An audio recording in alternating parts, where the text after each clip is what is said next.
Hello दोस्तों, आपके अपने यूट्यूब चैनल मोन बीम एकेडमी पर आप सभी का स्वागत है।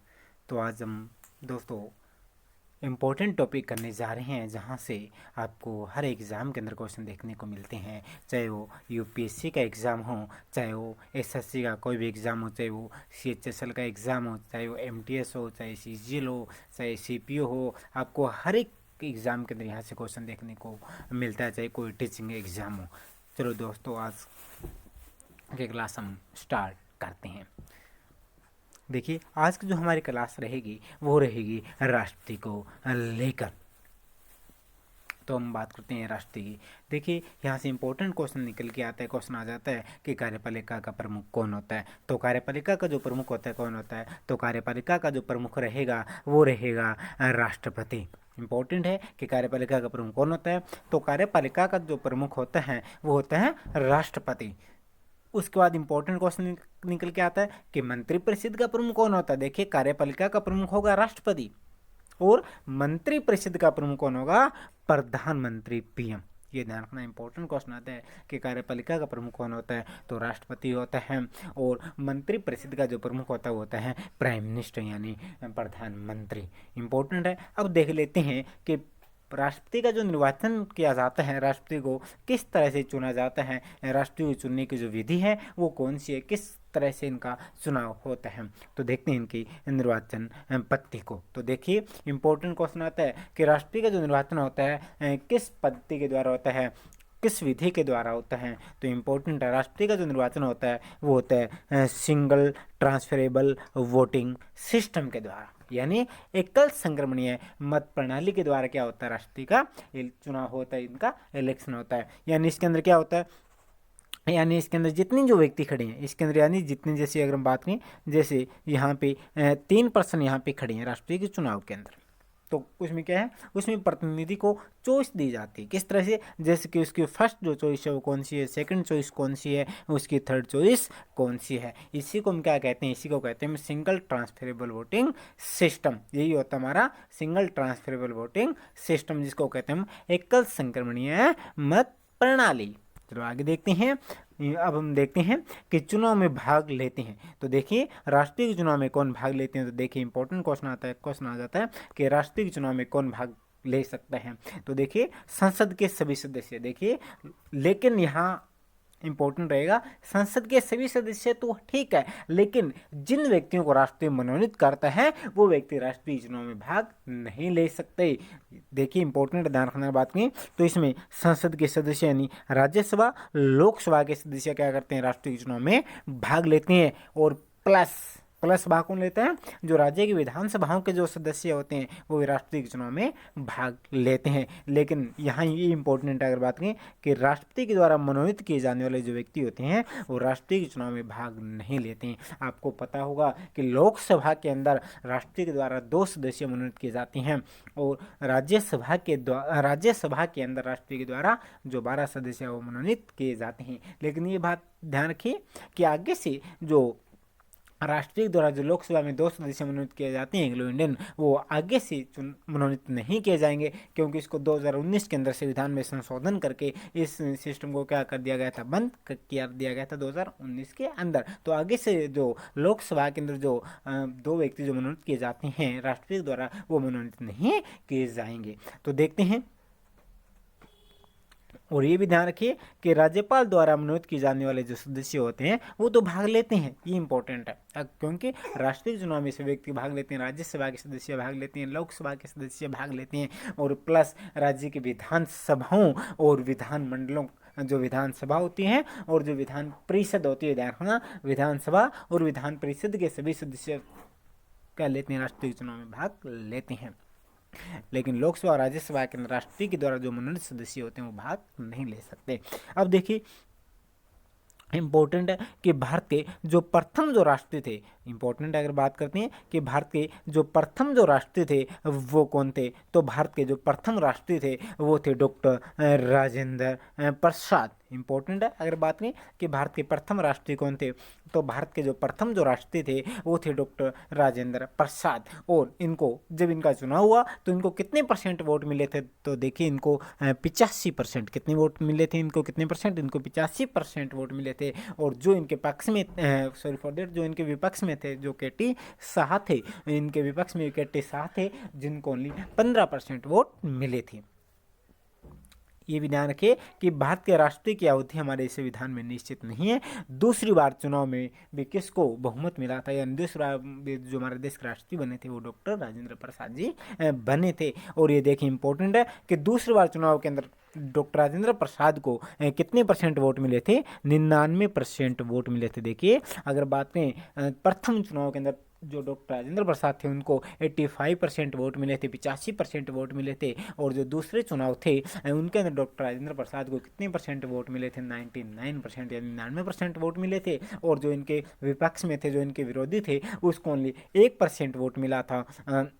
जो कौन थे, जो थे एन दास, उनको ओनली 1% वोट मिले थे। और दूसरे चुनाव के अंदर डॉक्टर राजेंद्र प्रसाद को कितने 99% वोट वो मिले थे। अब देख लेते हैं योग्यता को देख लेते हैं कि राष्ट्रपति बनने के लिए, राष्ट्रीय चुनाव लड़ने के लिए कौन कौन सी योग्यताएं होनी चाहिए। ये इंपॉर्टेंट, यहाँ से इंपॉर्टेंट क्वेश्चन निकल के आता है, ये ध्यान रखना। यहाँ से अब तक हमने बात की थी कार्यपालिका का प्रमुख कौन होता है, मंत्री परिषद का प्रमुख कौन होता है, राष्ट्रीय निर्वाचन किस विधि के द्वारा किया जाता है, राष्ट्रीय चुनाव में कौन कौन भाग ले सकता है। तो यहाँ से क्वेश्चन आपको हर एक एग्जाम के अंदर यहाँ से आपको क्वेश्चन देखने को मिलता है। अगर दोस्तों अगर आप ये क्लास अच्छी तरह से देख लेते हो, कंप्लीट इस क्लास को देख लेते हो, तो राष्ट्रपति से आने वाला कोई भी क्वेश्चन है वो आप मिस नहीं होगा, और उसको आप सोल्व करके आओगे, उसको आप छोड़ के नहीं आओगे।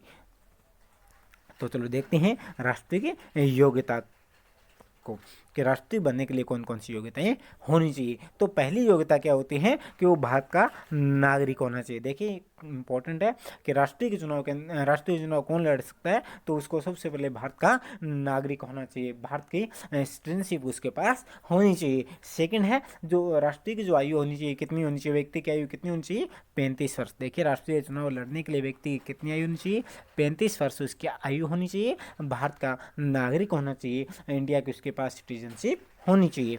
उसके बाद अगर बात करते हैं कि किसी लाभ के पद पर आसीन नहीं होना चाहिए, ये भी ध्यान रखना इंपॉर्टेंट है। सबसे पहले अगर बात करते हैं राष्ट्रीय का चुनाव लड़ने के लिए कौन कौन सी योग्यता होनी चाहिए, भारत का नागरिक होना चाहिए, और उसकी जो आयु कितनी होनी चाहिए, 35 वर्ष होनी चाहिए, किसी लाभ के पद पर आसीन नहीं होना चाहिए। ये ध्यान रखना कि जो राज्यपाल का जो पद होता है, राष्ट्रपति का पद होता है, ये किसी लाभ के पद के अंदर नहीं आते, क्योंकि अगर कोई राष्ट्रपति है तो दोबारा भी क्या कर सकता है, राष्ट्रपति के लिए चुनाव लड़ सकता है। राज्यपाल भी क्या कर सकता है, चुनाव के लिए राष्ट्रपति पद के लिए चुनाव लड़ सकता है। तो राष्ट्रपति का पद और राज्यपाल का जो पद होता है ये किसी लाभ के पद के अंदर नहीं काउंट किए जाते, ये भी ध्यान रखना। ये उसके बाद अगर हम बात करते हैं कि दिवालिया घोषित नहीं होना चाहिए। देखिए कि उसके ऊपर कोई कर्ज वगैरह वो नहीं होना चाहिए, यानी उस कोई व्यक्ति ऐसा हो जिसने बैंक से लोन लिया हो और उसे वो चुका ना पाया हो, तो बैंक उस कंडीशन के अंदर उसको क्या दिवालिया घोषित कर देता है, डिफॉल्टर घोषित उसको कर देता है। और देखिए वो पागल नहीं होना चाहिए। तो राष्ट्रीय बनने के लिए, राष्ट्रीय चुनाव लड़ने के लिए योग्यताएं होनी चाहिए।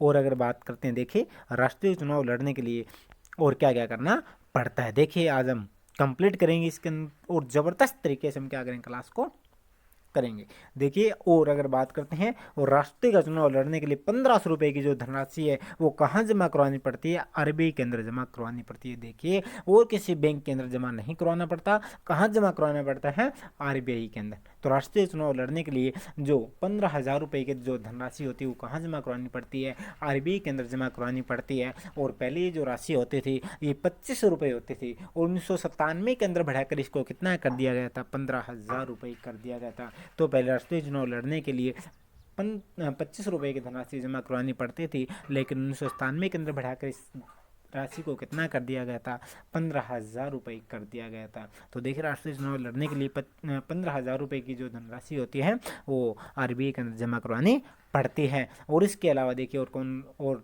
क्या क्या करना पड़ता है राष्ट्रीय चुनाव लड़ने के लिए। तो देखिए 50 प्रशंसक चाहिए और 50 क्या चाहिए, प्रस्तावक चाहिए राष्ट्रीय चुनाव लड़ने के लिए। लेकिन 1997 से पहले क्या नियम था, 1997 से पहले 10 प्रशंसक चाहिए थे और चाहिए होते थे और 10 प्रस्तावक चाहिए होते थे। लेकिन 1997 के अंदर इनकी संख्या को बढ़ाकर कितना कर दिया गया था, 50-50 का नियम कर दिया गया था। और ये इंपॉर्टेंट अगर बात करते हैं, देखिए शपथ की हम बात करते हैं कि राष्ट्रीय को शपथ कौन दिलाता है। इंपॉर्टेंट है देखिए कि राष्ट्रीय को जो शपथ दिलाता है वो कौन दिलाता है। हम बात करते हैं शपथ की बात करते हैं कि राष्ट्रीय जो शपथ दिलाता है वो कौन दिलाता है। तो देखिए अगर बात करें शपथ की, तो राष्ट्रीय जो शपथ दिलाता है कौन दिलाता है, सर्वोच्च न्यायालय का जो मुख्य न्यायाधीश होता है वो राष्ट्रीय को शपथ दिलाता है। और अगर सर्वोच्च न्यायालय का मुख्य न्यायाधीश अनुपस्थित हो तो उनकी अनुपस्थिति के अंदर शपथ कौन दिलाता है, तो सर्वोच्च न्यायालय का जो वरिष्ठ न्यायाधीश होता है वो राष्ट्रीय को शपथ दिलाने का काम करता है। अब देखिए त्याग पत्र की बात करते हैं कि राष्ट्रपति जी अपना जो त्याग पत्र है वो किसे देते हैं। तो देखिए अगर बात करते हैं त्याग पत्र की, तो राष्ट्रपति जी अपना त्याग पत्र किसे देते हैं, उपराष्ट्रपति को।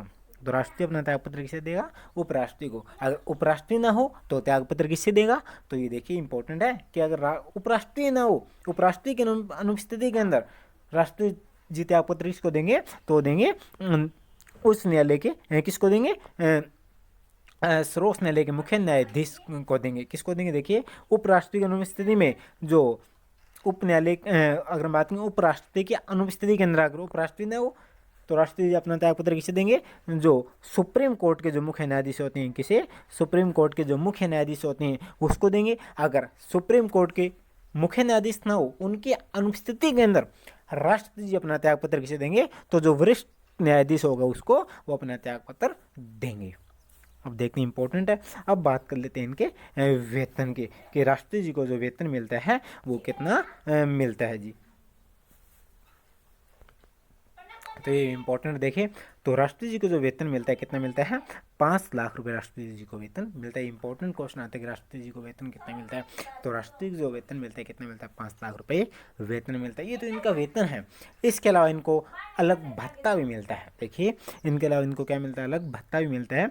और इनको जो भत्ता मिलता है कितना मिलता है, 62,000 रुपये इनको भत्ता मिलता है। और पेंशन के समय देखिए जब ये राष्ट्रपति होती हैं तो इनको 62,000 रुपये भत्ता मिलता है, लेकिन जब इनको पेंशन मिलती है तो इनको कितनी पेंशन मिलती है, तो इनको पेंशन के समय इनको कितना भत्ता मिलता है, देखिए 12,000 रुपये इनको भत्ता मिलता है, देखिए पेंशन के समय।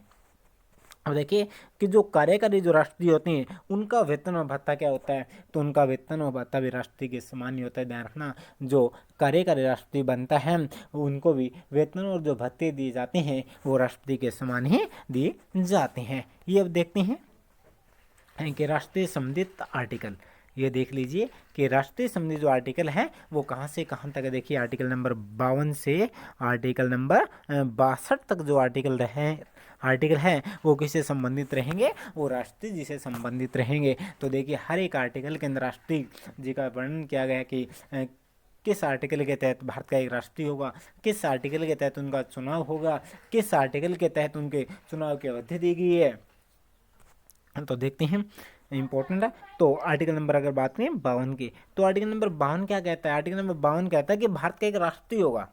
आर्टिकल नंबर 52 क्या कहता है, आर्टिकल नंबर 52 कहता है कि भारत का एक राष्ट्रपति होगा, यानी राष्ट्रपति के पद की जो व्यवस्था की गई है। क्वेश्चन आ जाता है कि राष्ट्रपति के पद की व्यवस्था किस आर्टिकल के अंदर की गई है, किस अनुच्छेद के अंदर की गई है, तो राष्ट्रपति के पद की जो व्यवस्था की गई है वो अनुच्छेद नंबर 52 के अंदर की गई है। यहाँ से ज़बरदस्त, यहाँ से आपको हर एक एग्जाम के अंदर क्वेश्चन देखने को मिलता है। आर्टिकल से लेकर कोई राष्ट्रीय से संबंधित कोई क्वेश्चन आता है तो यहीं से आता है, इससे बाहर आपको कोई भी क्वेश्चन देखने को नहीं मिलता है। तो देखिए आर्टिकल नंबर अगर बात करें 53 की, अगर आर्टिकल नंबर 53 की बात की जाए तो संघ की कार्यपालिका कह सकते हैं किसके अंदर होती है, देखिए राष्ट्रपति के अंदर निहित होती है। विधान रखना क्वेश्चन आता है कि संघ की कार्यपालिका शक्ति किसके पास होती है, तो संघ की कार्यपालिका जो शक्ति होती है किसके अंदर होती है, राष्ट्रपति के अंदर निहित होती है, राष्ट्रपति के पास होती है। ये किस आर्टिकल के अंदर है, तो आर्टिकल नंबर 53 के अंदर। अब देखिए कि चुनाव की प्रक्रिया, राष्ट्रपति की जो चुनाव की जो प्रक्रिया दी गई है वो किस आर्टिकल के अंदर दी गई, यहाँ से क्वेश्चन आता ही आता है कि चुनाव की जो प्रक्रिया दी गई किस आर्टिकल के अंदर दी गई है, तो आर्टिकल नंबर 1954 के अंदर राष्ट्रीय की चुनाव प्रक्रिया वो दी गई है। अब देखते हैं चुनाव का तरीका, कि चुनाव का तरीका, चुनाव की जो विधि दी गई है वो किस आर्टिकल के अंदर दी गई है। देखिए चुनाव की प्रक्रिया किस आर्टिकल के अंदर, चुनाव की प्रक्रिया आर्टिकल नंबर 54 के अंदर, चुनाव की विधि है, चुनाव का तरीका है, ये आर्टिकल नंबर 55 के अंदर। और आर्टिकल नंबर 56 की बात करें तो आर्टिकल नंबर 56 के अंदर राष्ट्रपति जी का जो कार्यकाल है वो दिया गया है। क्वेश्चन आ जाता है कि राष्ट्रपति का जो कार्यकाल है किस आर्टिकल के अंदर दिया गया है, किस अनुच्छेद के अंदर दिया गया है, तो अनुच्छेद नंबर 56 के अंदर राष्ट्रपति जी का जो कार्यकाल है वो दिया गया है। यानी राष्ट्रपति का जो कार्यकाल कितना होगा किस आर्टिकल के अंदर बताया गया है, तो आर्टिकल नंबर 56 के अंदर राष्ट्रपति जी का जो कार्यकाल है वो बताया गया है। तो आर्टिकल नंबर अगर बात करते हैं 57 की, देखिए आर्टिकल नंबर 57 की बात करें तो पुनः चुनाव की योग्यता, देखिए पुनः चुनाव की जो योग्यता दी गई है वो आर्टिकल नंबर 57 के अंदर दी गई है। ये भी इंपॉर्टेंट अगर बात करते हैं आर्टिकल नंबर 57 के अंदर पुनः चुनाव की योग्यता दी गई। क्वेश्चन आ जाता है कि राष्ट्रपति के पुनः चुनाव की योग्यता किस आर्टिकल के अंदर यानी किस अनुच्छेद के अंदर दी गई है, तो राष्ट्रपति के पुनः चुनाव की जो योग्यता दी गई है आर्टिकल नंबर 57 के अंदर दी गई है। अब बात करें आर्टिकल नंबर 58 के, देखो आर्टिकल नंबर 58 के अंदर किस चीज़ का उल्लेख किया गया है, किस चीज़ का वर्णन किया गया है, तो इम्पोर्टेंट है। देखिए आर्टिकल नंबर 58 के अंदर राष्ट्रपति जी की योग्यताएं दी गई है। अभी हमने योग्यताओं की बात की थी कि भारत का नागरिक होना चाहिए, आयु 35 वर्ष होना चाहिए। अब हम बात करते हैं आर्टिकल नंबर 59 की। देखिए आर्टिकल नंबर 59 की बात करें तो आर्टिकल नंबर 59 के अंदर राष्ट्रपति जी की कार्यकाल की दशाएं दी गई हैं। अब हम बात करें आर्टिकल नंबर 60 की। अगर आर्टिकल नंबर 60 की बात करते हैं तो आर्टिकल नंबर 60 के अंदर राष्ट्रपति जी की शपथ का उल्लेख किया गया है कि राष्ट्रपति जी को शपथ कौन दिलाएगा, तो इस चीज़ का जो उल्लेख किया गया आर्टिकल नंबर 60 के अंदर किया गया है। तो इंपॉर्टेंट रहेगा। आर्टिकल नंबर 61 की बात नहीं तो अगर आर्टिकल नंबर 61 की बात की जाती है तो आर्टिकल नंबर 61 के अंदर महाभियोग की जो प्रक्रिया चलती है राष्ट्रपति के विरुद्ध तो उसका उल्लेख किया गया। क्वेश्चन आ जाता है कि राष्ट्रीय महाभियोग की प्रक्रिया उल्लेख किस आर्टिकल के अंदर किया गया है, तो आर्टिकल नंबर 61 के अंदर। और ये भी इम्पोर्टेंट देखिए कि जो महाभियोग की प्रक्रिया है वो संसद के किसी भी सदन में लाई जा सकती है, चाहे वो लोकसभा है चाहे वो राज्यसभा, किसी भी सदन के अंदर जो राष्ट्रीय महाभियोग की प्रक्रिया है वो शुरू की जा सकते हैं। और ये ध्यान है कि राष्ट्रीय विरोध महाभियोग की प्रक्रिया शुरू करने से पहले 14 दिन पहले राष्ट्रपति जी को इसके बारे में सूचना दी जाती है। अब हम बात करें आर्टिकल नंबर 62 की। अगर आर्टिकल नंबर 62 की बात करते हैं तो आर्टिकल नंबर 62 के अंदर किस चीज़ का उल्लेख किया गया है, तो आर्टिकल नंबर 62 के अंदर राष्ट्रपति का पद रिक्त होने की दशा में पुनः चुनाव। आर्टिकल नंबर अगर बात करें 65 की तो 65 के अंदर किस चीज़ का उल्लेख किया गया है, तो राष्ट्रपति का उपराष्ट्रपति का कार्यकारी राष्ट्रीय रूप में पद ग्रहण करना। देखिए अगर राष्ट्रपति का पद रिक्त है तो उस दशा के अंदर जो उपराष्ट्रपति होते हैं वो कार्यकारी राष्ट्रपति के रूप में पद ग्रहण करते हैं। और इस चीज का उल्लेख जो किया गया है आर्टिकल नंबर 65 के अंदर किया गया है। हम बात करते हैं राष्ट्रपति जी की शक्तियों की, कि राष्ट्रपति जी की जो शक्तियाँ होती है वो कौन कौन सी होती है, इंपॉर्टेंट है अगर हम बात करते हैं तो। देखिए राष्ट्रपति जी की अगर बात की शक्तियों की तो कौन कौन शक्ति होती है। देखिए राष्ट्रपति जी की कार्यकारी शक्ति, विधायी शक्ति, वित्तीय शक्ति, न्यायिक शक्ति, सैन्य शक्ति, आपातकालीन शक्ति और कूटनीतिक शक्ति। तो राष्ट्रपति जी को कितने प्रकार की शक्तियाँ प्राप्त हैं, तो राष्ट्रपति जी को 7 प्रकार की जो शक्तियाँ हैं वो दी गई हैं। तो सबसे पहले हम बात करते हैं कार्यपालिका शक्ति की। अगर हम बात करें कार्यपालिका शक्ति की तो देखिए संविधान के अनुच्छेद 53 के अनुसार संघ की कार्यपालिका शक्ति राष्ट्रीय में निहित होगी। देखिए आर्टिकल नंबर 53 में कहा गया है कि जो कार्यपालिका जो शक्ति है वो किसके अंदर निहित होगी, राष्ट्रपति के अंदर। और राष्ट्रीय शक्ति का प्रयोग या तो स्वयं कर सकते हैं या अपने अधीनस्थ अधिकारियों की सहायता से वो इसका प्रयोग वो कर सकते हैं। और राष्ट्रपति जी को संघ के मामलों में सूचना प्राप्त करने का अधिकार होता है। देखिए राष्ट्रपति जी को संघ के मामलों में सूचना प्राप्त करने का क्या होता है, अधिकार होता है। तो ये सारी चीज़ों का जो उल्लेख किया गया, वर्णन किया गया है आर्टिकल नंबर 53 के अंदर किया गया है। अब देखते हैं आर्टिकल नंबर 78 की अगर बात करें तो आर्टिकल नंबर 78 के अंदर क्या बताया गया है कि आर्टिकल नंबर 78 के अनुसार प्रधानमंत्री का ये कर्तव्य बनता है। देखिए यहाँ प्रधानमंत्री कर लीजिए, प्रधानमंत्री का कर्तव्य है कि वह राष्ट्रपति को मंत्री परिषद के सभी निर्णयों और प्रशासन संबंधी उन सभी मामलों की सूचना दें जिनके बारे में राष्ट्रपति द्वारा इसे सूचना मांगी जाए। इंपॉर्टेंट देखिए आर्टिकल नंबर 78 की बात करें तो आर्टिकल नंबर 78 के अंदर 78 के अनुसार अगर राष्ट्रपति जी मंत्रिपरिषद के बारे में या प्रशासन के बारे में कोई सूचना मांगते हैं तो सूचना प्रधानमंत्री का ये कर्तव्य बनते हैं कि वो राष्ट्रपति जी को उन सभी मामलों के बारे में सूचना प्रदान करे। अब देखते हैं आर्टिकल नंबर 74 की। तो इंपॉर्टेंट देखिए यहाँ से तो बहुत बार क्वेश्चन बना आर्टिकल नंबर 74 से, तो कि मंत्रिपरिषद का जो वर्णन किया गया है वो किस आर्टिकल के अंदर किया गया है। यहाँ बहुत बार यहाँ से क्वेश्चन बना है, लगभग ये क्वेश्चन लगभग कम से कम 50 बार ये क्वेश्चन वो रिपीट हो चुका है। तो देखिए आर्टिकल नंबर 74 के अनुसार मंत्रिपरिषद का जो लेखा वो किया गया है। देखिए आर्टिकल नंबर 74 के तहत राष्ट्रीय अपनी कार्यपालिका शक्ति के प्रयोग में सलाह देने के लिए एक मंत्रिपरिषद का गठन करता है और जिसका प्रमुख कौन होता है, प्रधानमंत्री होते हैं। यानी मंत्रिपरिषद गठन आर्टिकल 74 के अनुसार राष्ट्रपति जी करते हैं और जिसका प्रमुख कौन होगा, प्रधानमंत्री होगा। और देखिए वह भारत के प्रधानमंत्री से संघ के अन्य प्रमुख अधिकारियों की नियुक्ति करते हैं। तो ये भी क्वेश्चन आ जाता है कि प्रधानमंत्री की नियुक्ति कौन करता है, तो प्रधानमंत्री की जो नियुक्ति करते हैं कौन करता है, राष्ट्रपति जी करते हैं। और प्रधानमंत्री की नियुक्ति के साथ साथ देखते हैं राष्ट्रपति जी और किन किन अधिकारियों की नियुक्ति करते हैं, तो ये भी यहाँ से क्वेश्चन आ जाता है। तो देखिए राष्ट्रपति के द्वारा की जाने वाली अगर नियुक्तियों की अगर हम बात करते हैं तो देखिए संघ के मंत्रियों के राज्यों के राज्यपाल की नियुक्ति, उच्चतम न्यायालय और उच्च न्यायालय के न्यायाधीशों की नियुक्ति, देखिए चाहे वो सुप्रीम कोर्ट हो चाहे वो हाई कोर्ट हो, उसके जो मुख्य जो न्यायाधीश होते हैं उनकी नियुक्ति किसके द्वारा की जाती है, राष्ट्रपति के द्वारा। भारत के नियंत्रक एवं महालेखा परीक्षक की जो नियुक्ति है किसके द्वारा, राष्ट्रपति द्वारा की जाती है। यूपीएससी संघ लोक सेवा आयोग के अध्यक्ष और सदस्यों की नियुक्ति की कौन करता है, राष्ट्रपति जी करते हैं। और मुख्य निर्वाचन आयुक्त इलेक्शन कमीशन जो होता है उसकी नियुक्ति भी कौन करते हैं, इलेक्शन कमीशन के जो आयुक्त अगर हम बात करते हैं मुख्य निर्वाचन आयुक्त हैं, और जो अन्य निर्वाचन आयुक्त है उनकी नियुक्ति भी कौन करते हैं, राष्ट्रपति जी करते हैं। और बात करते हैं राष्ट्रीय मानवाधिकार आयोग के अध्यक्ष और सदस्य की नियुक्ति कौन करते हैं, यानी इसके जो अध्यक्ष होते हैं और इसके जो सदस्य होते हैं उनकी नियुक्ति भी किनके द्वारा की जाती है, राष्ट्रपति के द्वारा की जाती है। अनुसूचित जाति और अनुसूचित जनजाति के अध्यक्ष की नियुक्ति कौन करते हैं, राष्ट्रपति जी करते हैं। पिछड़ा वर्ग आयोग के अध्यक्ष एवं सदस्यों की नियुक्ति कौन करते हैं, राष्ट्रपति जी करते हैं।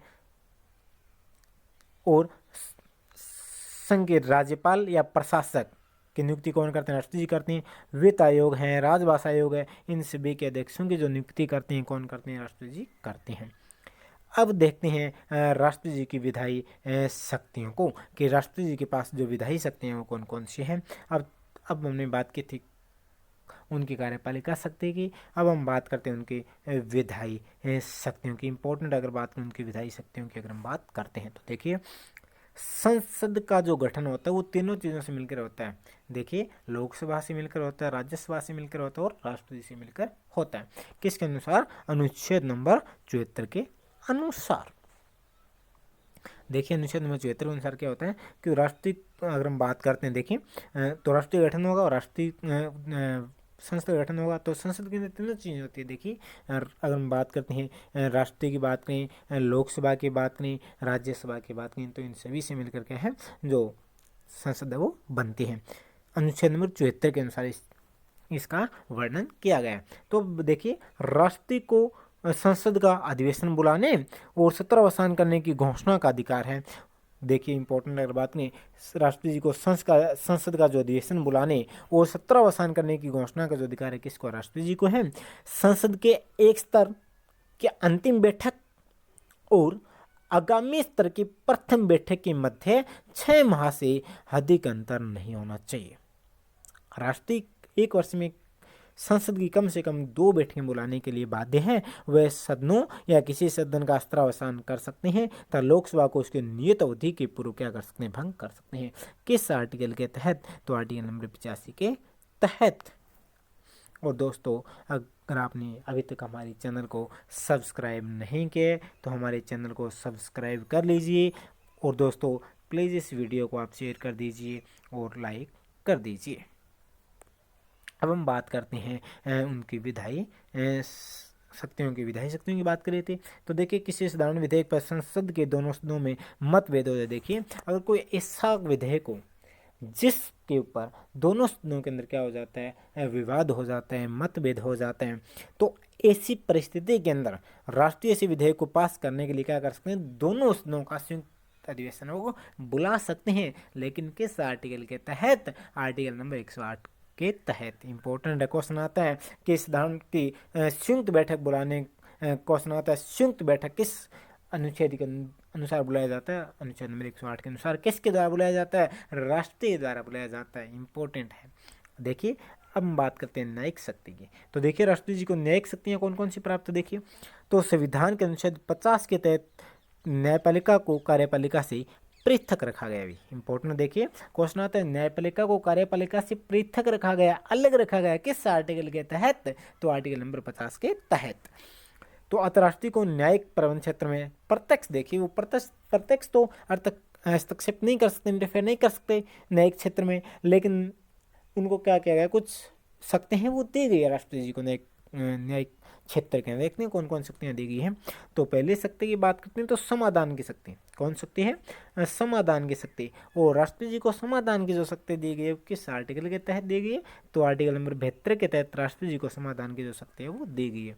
देखिए आर्टिकल नंबर 72 के तहत राष्ट्रपति को समाधान की जो शक्ति वो प्रदान की गई है। अतः किसी अपराध के लिए दोषित व्यक्ति के दंड को क्या कर सकते हैं? वो क्षमा कर सकते हैं। तो अत्ता यानी प्रतिलंब है, परिहार है, विराम है, लघुकरण है, इनके द्वारा क्या करते हैं राष्ट्रपति जी अपनी शक्ति का प्रयोग करते हैं। तो देखिए राष्ट्रपति को ये जो शक्ति दी गई निम्नलिखित मामले में दी गई है। देखिए अगर जो दंड है, अगर जो सजा है वो किसके द्वारा दी गई है? सेना न्यायालय के द्वारा दी गई है, यानी कोर्ट मार्शल के द्वारा दी गई है। तो राष्ट्रपति क्या कर सकते हैं? उसको जो उसकी जो सज़ा है वो माफ़ कर सकते हैं, कम कर सकते हैं, लेकिन पूर्ण रूप से सज़ा माफ़ नहीं किया जा सकता। ठीक, उसकी सज़ा को या तो कम कर सकते हैं या फिर उसकी सज़ा के अंदर परिवर्तन कर सकते हैं। अगर सज़ा कठोर है तो उसकी सज़ा को थोड़ा क्या कर सकते हैं? उसकी सज़ा के अंदर परिवर्तन कर सकते हैं। देखिए किस दिशा में यदि दंड यदि सजा है, दंड किसके द्वारा दी गई? सेना न्यायालय यानी कोर्ट मार्शल के द्वारा, या फिर यदि दंड संघ विषय से संबंधित है और विधि के विरुद्ध अपराध के लिए दिया गया हो। यदि व्यक्ति को मृत्यु दंड दिया गया है तो राष्ट्रपति जी उनकी सजा को क्या कर सकते हैं? या तो कम कर सकते हैं, उनकी सजा के अंदर परिवर्तन कर सकते हैं। अगर सजा कठोर हो तो वो क्या कर सकते हैं? उसकी सजा के अंदर परिवर्तन कर सकते हैं, बदलाव कर सकते हैं। तो देखते हैं समा। तो देखिए समा ये नहीं है, समा करते हैं नहीं है कि उसको पूर्ण रूप से समा कर देना, पूर्ण रूप से समा नहीं किया जाता उसकी सजा को, बल्कि उसकी सजा के अंदर थोड़ा बहुत क्या किया जाता है? परिवर्तन किया जाता है।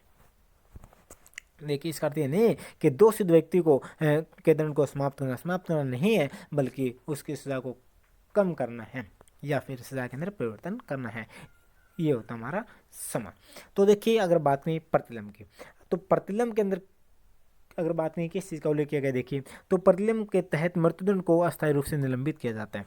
देखिए तो अगर किसी व्यक्ति को यानी मृत्युदंड दिया गया है तो राष्ट्रपति जी क्या कर सकते हैं? कुछ समय के लिए उसकी सजा को क्या कर सकते हैं? टाल सकते हैं। इसका उद्देश्य दोषी व्यक्ति को समाधान दंडादेश के स्वरूप में परिवर्तन हेतु क्या याचना के लिए उसको समय देना है कि वो क्या कर सकते हैं? वो इसके लिए आप याचना करें, इसके लिए वो उनको समय देना है। इसलिए राष्ट्रपति क्या करते हैं? प्रतिलंब क्या होता है? यानी मृत्युदंड की जो सजा है उसको कुछ समय के लिए टाल देते हैं। किसके अंदर? प्रतिलंब के अंदर। देखिए परिहार। तो परिहार क्या होता है? परिहार को देख लेते हैं। तो परिहार होता है कि कठोर से सरल, कि अगर बहुत ज़्यादा कठोर सजा दी गई है तो राष्ट्रपति जी क्या करते हैं? उस सजा को थोड़ा सरल कर देते हैं उस सजा को, यानी अगर बहुत ज़्यादा सख्त सजा दी गई है तो उसके अंदर थोड़ा बदलाव कर देते हैं, परिवर्तन कर देते हैं। ये होता है परिहार।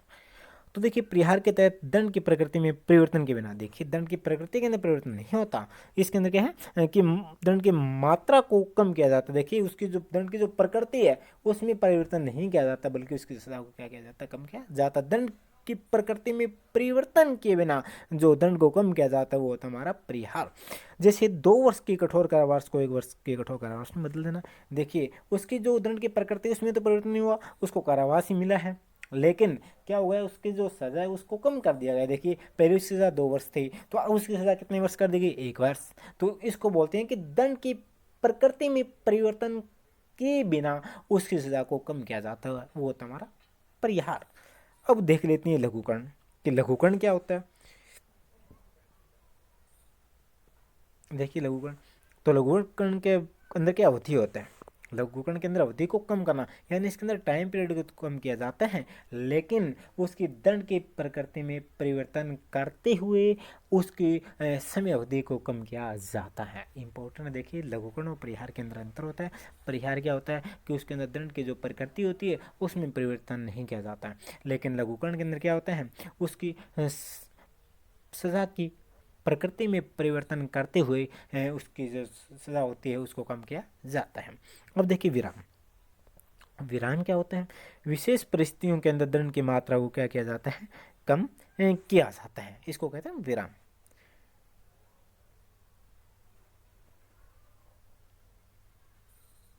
जिस तरह से अगर कोई यानी हम बोल सकते हैं कोई गर्भावस्था के अंदर कोई महिला है तो उसकी सजा को क्या थोड़ी विशेष कोई विशेष परिस्थिति हो जाती है तो उसके अंदर राष्ट्रपति जी क्या कर सकते हैं, सजा को यानी थोड़ा वो कम कर सकते हैं, तो इसको कहते हैं विराम।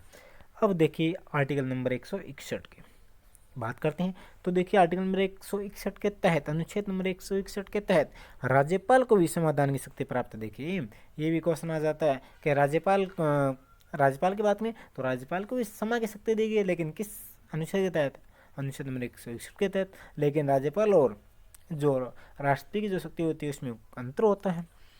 देखिए अब हम बात करते हैं वित्तीय शक्तियों को। और दोस्तों अगर आपने अभी तक हमारे चैनल को सब्सक्राइब नहीं किया है तो हमारे चैनल को सब्सक्राइब कर लीजिए और जो बेल आइकन वाला जो बटन है उसको भी दबा दीजिए। तो प्लीज़ चैनल को सब्सक्राइब कर लीजिए। अब हम बात करते हैं वित्तीय शक्ति की। पहले हमने बात की थी, यानी हमने वित्तीय शक्ति की हमने वित्तीय जो कार्यकारी शक्ति उसकी बात की थी हमने, जो बात की वित्तीय शक्ति उसकी भी बात की थी हमने। अब हम बात करते हैं वित्तीय शक्ति की। जहाँ भी वित्तीय नाम आ जाता है तो इसका अर्थ होता है धन। ध्यान रखना, वित्तीय मीन्स धन से संबंधित, पैसे से संबंधित। देखिए अगर बात में वित्तीय तो अनुच्छेद 112 के तहत राष्ट्रपति प्रत्येक वित्तीय वर्ष के प्रारंभ में संसद के दोनों सदनों के समूह को भारत सरकार के उस वर्ष के आय और व्यय के वितरण का बजट पेश करते हैं। तो आर्टिकल नंबर 112 के अनुसार उस वर्ष की आय और व्यय का जो वितरण का बजट पेश करते हैं किस आर्टिकल के अंदर, तो आर्टिकल नंबर 112 के अंदर। इंपॉर्टेंट है, इसको नोट कर लीजिए। आर्टिकल नंबर 110 की बात में तो आर्टिकल नंबर 110 के अंदर क्या होता है, तो राष्ट्रपति की आज्ञा के बिना धन विधेयक लोकसभा में पेश नहीं किया जा सकता। किस आर्टिकल के तहत राष्ट्रपति की आज्ञा के बिना धन विधेयक लोकसभा में पेश नहीं किया जा सकता, तो आर्टिकल नंबर 110 के तहत। देखिए आर्टिकल नंबर 117 की बात में तो आर्टिकल नंबर 117 के अंदर किस चीज़ का उल्लेख किया गया है, देखिए ऐसा विधेयक जिसमें धन भारत की संचित निधि से व्यय किया जाना हो, खर्च किया जाना हो, राष्ट्रपति की अनुमति के बाद ही लोकसभा में पेश होगा। यानी कोई ऐसा विधेयक हो, यानी जिस विधेयक के लिए जो धन है वो भारत की संचित निधि से खर्च किया जाना हो, तो अगर ऐसा विधेयक लोकसभा में पेश किया जाना है तो सबसे पहले क्या किया जाएगा, राष्ट्रपति जी की अनुमति ली जाएगी, उनकी परमिशन है वो ली जाएगी, उसके बाद ही उस विधेयक को लोकसभा के अंदर पेश हो किया जाएगा। अब देखिए भारत की आकस्मिक नीति पर भी राष्ट्रपति का नियंत्रण होता है। ये भी क्वेश्चन आ जाता है कि भारत की आकस्मिक नीति पर किसका नियंत्रण होता है, तो राष्ट्रपति जी का नियंत्रण होता है। देखिए इस तरह के जो क्वेश्चन आता है वो जबरदस्त क्वेश्चन बनते हैं, आते ही आते हैं। और देखिए ये क्वेश्चन आता है कि वित्त आयोग का गठन किस अनुच्छेद के तहत किया गया, तो वित्त आयोग का गठन 280 के तहत किया गया। और कौन करता है, राष्ट्रपति जी करते हैं, बिल्कुल। अब देखते हैं आपातकालीन शक्तियों की बात करते हैं। सबसे पहले तो ये क्वेश्चन आता है कि राष्ट्रपति जी को आपातकालीन शक्तियाँ दी गई किस आर्टिकल के तहत, तो देखिए 52 है, 36, 336 360 है। तो सबसे पहले हम बात करें 352 कि 352 का प्रयोग कब किया जाता है। देखिए 352 का प्रयोग तब किया जाता है कि उस देश के अंदर कि अगर भारत के अंदर जैसे युद्ध की जो स्थितियाँ उत्पन्न हो जाती हैं तो उस दशा में आर्टिकल नंबर 352 का प्रयोग किया जाएगा। और आर्टिकल नंबर 352 के तहत यानी राष्ट्रीय आपातकाल की जो घोषणा है वो की जाएगी। 300 देखिए 352 का जो प्रयोग है भारत में अब तक कितनी बार किया गया है, तो ये इंपॉर्टेंट क्वेश्चन आता है कि आर्टिकल 352 का प्रयोग करते हुए राष्ट्रीय आपातकाल कितनी बार लगा हमारे देश में, तो 3 बार राष्ट्रीय आपातकाल वो लगा है। देखिए कब, तो पहली बार 1962 के अंदर लगा था जब भारत और चीन के बीच युद्ध हुआ था। दूसरी बार 1971 के अंदर जब भारत और पाकिस्तान के बीच युद्ध हुआ था बांग्लादेश को लेकर। और उसके बाद 1975 के अंदर कब लगा था, कब, आंतरिक अशांति के कारण। क्वेश्चन ये इंपॉर्टेंट क्वेश्चन आता है कि आंतरिक अशांति के कारण भारत में राष्ट्रीय आपातकाल कब लगा था, 1975 के अंदर। किसके समय, श्रीमती इंदिरा गांधी के समय।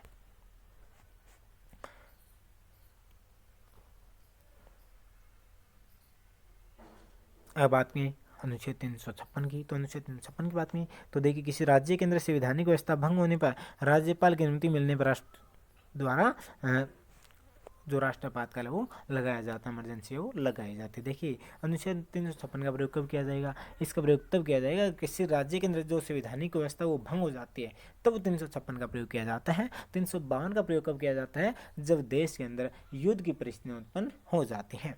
और 360 ये तो इम्पोर्टेंट है, ये तो बिल्कुल ईजी है। 360 का प्रयोग कब, जब देश के अंदर अर्थव्यवस्था बिगड़ जाती है, अर्थव्यवस्था खराब हो जाती है, तब 360 का प्रयोग किया जाता है। और देखिए ये इम्पोर्टेंट है, अभी तक भारत में 360 का प्रयोग करते हुए राष्ट्रीय आपातकाल की जो घोषणा वो नहीं लगी है, इम्पोर्टेंट है। अब देखिए अगर हम बात करें सैन्य शक्ति की, तो राष्ट्रपति को सैन्य शक्ति भी दी गई है। कौन कौन सी देखिए, तो इसके तहत थल सेना, वायुसेना। देखिए आर्टिकल नंबर 300 अगर बात में आर्टिकल नंबर 53 सेकंड के तहत राष्ट्रीय थल सेना, वायुसेना और जल सेना के क्या होते हैं, अध्यक्ष होते हैं। तो किसी युद्ध की घोषणा और समाप्ति कौन करते हैं, तो राष्ट्रपति ही करते हैं, ये ध्यान रखना। तो किस आर्टिकल के तहत, आर्टिकल नंबर 53 सेकंड के तहत ये क्वेश्चन आता है कि युद्ध की घोषणा और युद्ध की समाप्ति, युद्ध की घोषणा, युद्ध की शुरुआत की घोषणा और समाप्ति की घोषणा कौन करते हैं, तो राष्ट्रपति जी करते हैं। देखिए राष्ट्रपति जी की विवेकीय शक्ति इंपॉर्टेंट, अगर बात करें राष्ट्रपति जी की विवेकीय शक्ति, तो अनुच्छेद 53 के अनुसार संघ की कार्यपालिका की शक्ति राष्ट्रपति में निहित होती है, इंपॉर्टेंट है।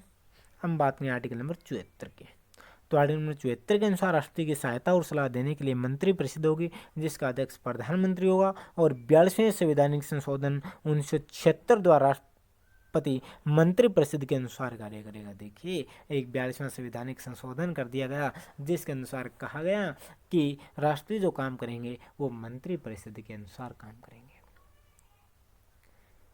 तो यहीं से राष्ट्रपति यानी कहने को तो बहुत सकते हैं, लेकिन वास्तविक रूप से जो शक्ति होती है वो किसके पास होती है, मंत्रिपरिषद के पास होती है।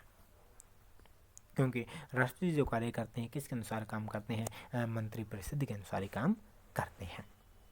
तो देखिए 75 अनुच्छेद 75 की बात की जाए तो इनके अनुसार मंत्रिपरिषद लोकसभा के प्रति सामूहिक रूप से उत्तरदायी होगी। ये क्वेश्चन आता है कि मंत्रिपरिषद लोकसभा के प्रति सामूहिक रूप से उत्तरदायी होगी किस आर्टिकल के अंदर, तो आर्टिकल नंबर 75(3) के तहत, बिल्कुल। हेलो दोस्तों, आपके अपने यूट्यूब चैनल मोन बीम अकेडमी पर आप सभी का स्वागत है। अगर आपने अभी तक हमारे चैनल को सब्सक्राइब नहीं किया है तो चैनल को सब्सक्राइब कर लीजिए, यहाँ पे आपको बेस्ट वीडियोस देखने को मिलेगी। आज का जो हमारा टॉपिक रहेगा वो रहेगा राष्ट्रपति, कि हमारे देश के पहले राष्ट्रपति कौन थे, हमारे देश के द्वितीय राष्ट्रपति कौन थे, हमारे देश के तृतीय राष्ट्रपति कौन थे, चतुर्थ कौन थे, और हमारे देश के वो कौन से राष्ट्रपति थे जो पहले मध्य प्रदेश के मुख्यमंत्री रह चुके हैं, हमारे देश को वो राष्ट्रपति कौन थे जो पंजाब के मुख्यमंत्री रह चुके हैं, वो राष्ट्रपति कौन थे जो पहले उपराष्ट्रपति रह चुके हैं, राज्यपाल भी रह चुके हैं। देखते हैं आज क्लास हम स्टार्ट करते हैं। तो हमारे देश के जो प्रथम जो राष्ट्रपति थे वो थे डॉक्टर राजेंद्र प्रसाद। कौन थे हमारे देश के प्रथम राष्ट्रपति, डॉक्टर राजेंद्र प्रसाद। और डॉक्टर राजेंद्र प्रसाद जो राष्ट्रपति बने 1950 के अंदर राष्ट्रपति बने, यानी ये हमारे देश के निर्वाचित राष्ट्रपति भी थे और मनोनीत राष्ट्रपति भी थे। क्योंकि जो हमारी संविधान सभा बन रही थी उसमें जब संविधान सभा का जो कार्य समाप्त हो गया था तो संविधान सभा को भंग कर दिया गया और संविधान सभा का स्थान ले लिया था अंतरिम संसद ने। तो संविधान सभा की जो अगर बात करें अंतिम बैठक थी वो 24 जनवरी 1950 को थी और 24 जनवरी 1950 को संविधान सभा को भंग कर दिया गया, उसके स्थान पर अंतरिम संसद की स्थापना की गई। तो उस समय जब संविधान सभा की अंतिम बैठक हुई तो उसमें 3 चीज़ें अपनाई गई, राष्ट्रपति का पद, राष्ट्रगान और राष्ट्रगीत को अपनाया गया। तो उस समय हमारे देश के जो राष्ट्रपति जो मनोनीत किए गए थे, उसमें मनोनीत किए गए थे डॉक्टर राजेंद्र प्रसाद। और तभी से ये यानी 2 बार ये निर्वाचित भी हो चुके हैं, लगातार 2 बार राष्ट्रपति बनने वाले जो हमारे देश के जो व्यक्ति रहेंगे वो रहेंगे डॉक्टर राजेंद्र प्रसाद। 1950 से 1962 तक इनका कार्यकाल रहेगा। तो ये हम बात कर ही चुके हैं कि हमारे देश के ये मनोनीत भी थे और हमारे देश के निर्वाचित राष्ट्रपति भी थे, यानी मनोनीत भी रहे हैं, मनोनीत भी किए गए थे और निर्वाचित भी थे, दोनों थे। और भारत में यानी ऐसे व्यक्ति जो राष्ट्रीय पद पर सबसे ज़्यादा समय तक रहे और या भारत में सबसे लंबे समय तक राष्ट्रीय पद पर रहने वाले जो व्यक्ति थे वो थे डॉक्टर राजेंद्र प्रसाद। और डॉक्टर राजेंद्र प्रसाद को अन्य किस नाम से जाना जाता है?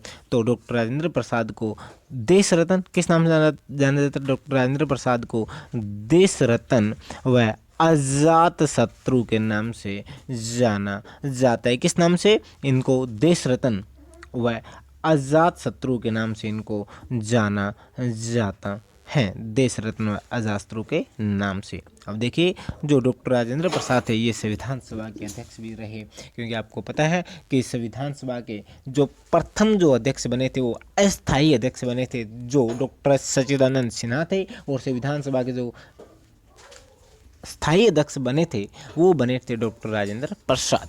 चलो हम नेक्स्ट राष्ट्रपति की बात करते हैं कि हमारे देश के जो द्वितीय जो राष्ट्रपति थे वो कौन थे। तो हमारे देश के द्वितीय जो राष्ट्रपति रहे हैं वो डॉक्टर सर्वपल्ली राधाकृष्णन रहे। डॉक्टर सर्वपल्ली राधाकृष्णन राष्ट्रपति बनने से पहले ये हमारे देश के उपराष्ट्रपति थे। तो हमारे देश के डॉक्टर सर्वपल्ली राधाकृष्णन है, ये हमारे देश के द्वितीय राष्ट्रपति और प्रथम उपराष्ट्रपति थे। ये हमारे देश के द्वितीय राष्ट्रपति थे, लेकिन ये हमारे देश के प्रथम राष्ट्रपति भी थे। अब देखिए डॉक्टर राजेंद्र प्रसाद, अगर हम बात करें डॉक्टर राजेंद्र प्रसाद के बाद राष्ट्रपति बनते हैं डॉक्टर सर्वपल्ली राधाकृष्णन। और इनके कार्यकाल की बात कर लेते हैं तो इनका जो कार्यकाल रहेगा वो रहेगा 1962 से 1967 तक। और ये पहले गैर राजनीतिक राष्ट्रपति थे। गैर राजनीतिक राष्ट्रपति इट मीन्स ये एक ऐसे राष्ट्रपति थे जिनका किसी राजनीतिक पार्टी से कोई संबंध नहीं था। और सबसे इम्पोर्टेंट ये है कि इनके जन्मदिन को किस रूप में से सेलिब्रेट किया जाता है, किस रूप में मनाया जाता है? तो इनके जन्मदिन को हम शिक्षक दिवस के रूप में भी मनाते हैं। और जो डॉक्टर सर्वपल्ली राधाकृष्णन है इनका जो जन्म हुआ था वो 5 सितंबर 1888 को मद्रास के अंदर इनका जन्म हुआ था।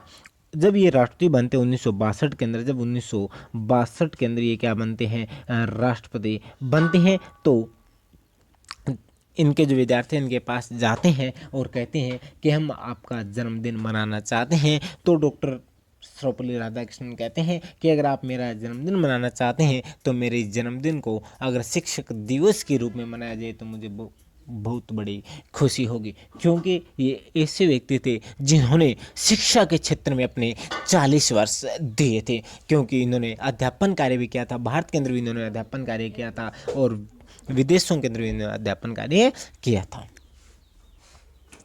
अब देखिए हम बात कर चुके हैं कि हमारे देश के ये प्रथम राष्ट्रपति थे जो पहले जो उपराष्ट्रपति भी रह चुके हैं। देखिए ये द्वितीय तो राष्ट्रपति थे लेकिन ये प्रथम उपराष्ट्रपति भी थे।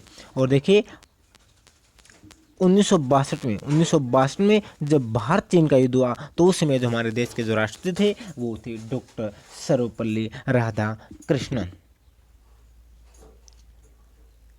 अब नेक्स्ट हम बात करते हैं हमारे देश के जो तीसरे जो राष्ट्रपति रहेंगे वो रहेंगे डॉक्टर जाकिर हुसैन। हमारे देश के जो तीसरे राष्ट्रपति रहेंगे वो रहेंगे डॉक्टर जाकिर हुसैन। और डॉक्टर जाकिर हुसैन का जो समय रहेगा वो रहेगा जी 1967 से 1969।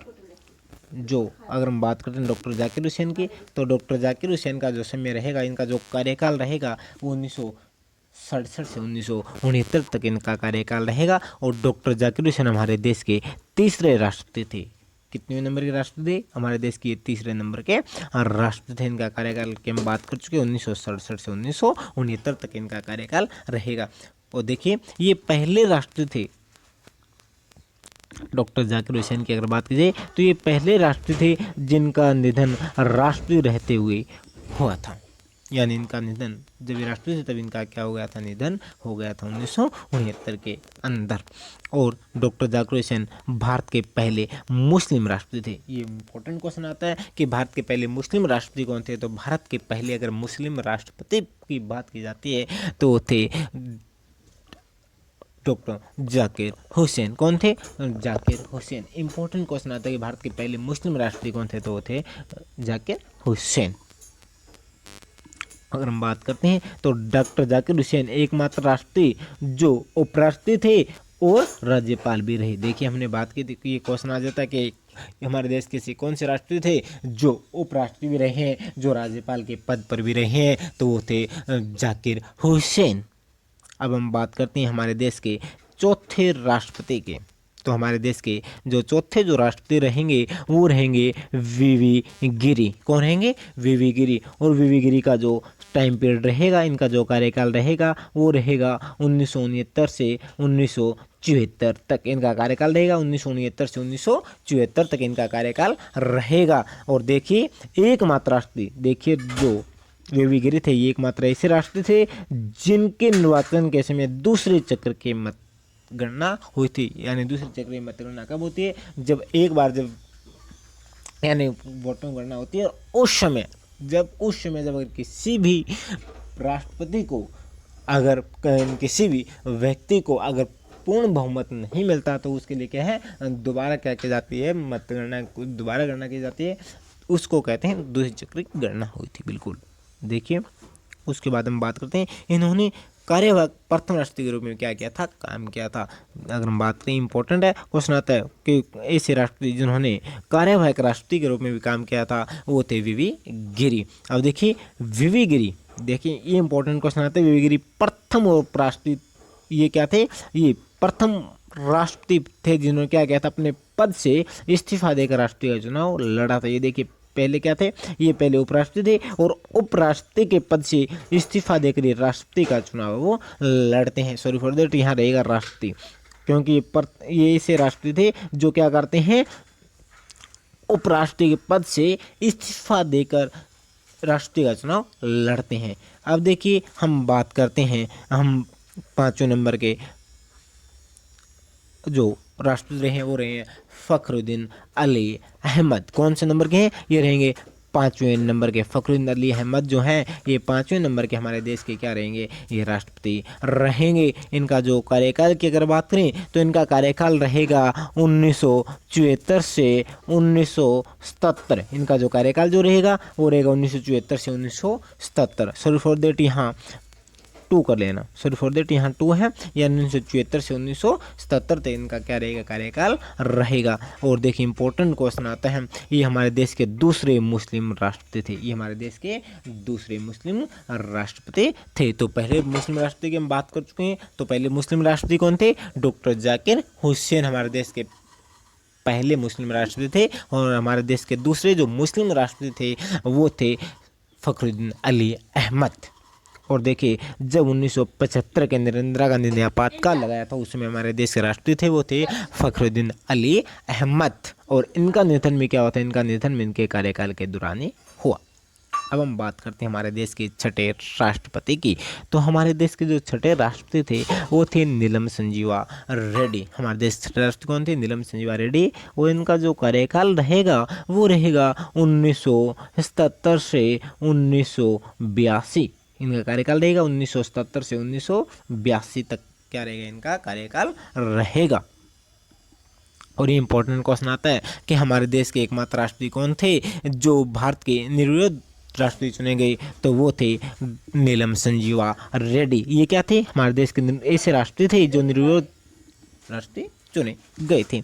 और देखिए एकमात्र राष्ट्रपति जो लोकसभा के अध्यक्ष भी रह चुके हैं। देखिए ये क्वेश्चन आ जाता है कि हमारे देश के एकमात्र राष्ट्रपति कौन है जो लोकसभा के अध्यक्ष भी रह चुके हैं, तो है नीलम संजीवा रेड्डी।